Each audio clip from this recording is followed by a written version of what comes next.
Aló, seguim amb la combinatòria, ara farem variacions, però amb repetició. És a dir, com podeu veure aquí, aquesta pilota es repeteix. Ara sí podem repetir. Anem a veure. Bé, les variacions amb repeticions volen dir que algun dels elements que tenim, com a la portada que teníem les pilotes, es pot repetir. Llavors ara farem un exemple amb números només.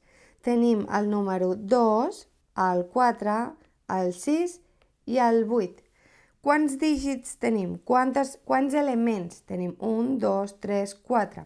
Els elements que tenim li direm que m és igual a 4. Això són els elements que tenim per agafar.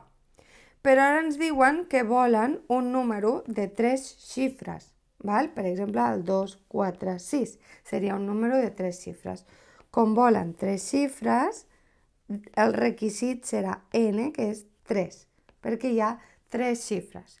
Com podem veure, aquí amb normalitat tenim que la m és major a la n, és a dir, els nombres que podem agafar, els elements, són més que les xifres que tenen els nostres números, és a dir, no farem un número de 4 xifres, sinó de 3, de 2 o de 1, que seria molt fàcil, i després que sí que es repeteix.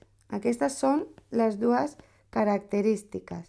És a dir, vol dir que puc ficar el número 242 i puc repetir el 2. Val? Llavors, anem a veure quants números podríem fer amb aquests elements, amb 2, 4, 6, 8, de 3 xifres. Com no ens posarem a fer els números tota l'estona, 2, 4, 6, 2, 2, 2, 2, no ens posarem a fer això, tenim una fórmula. Quina és aquesta fórmula?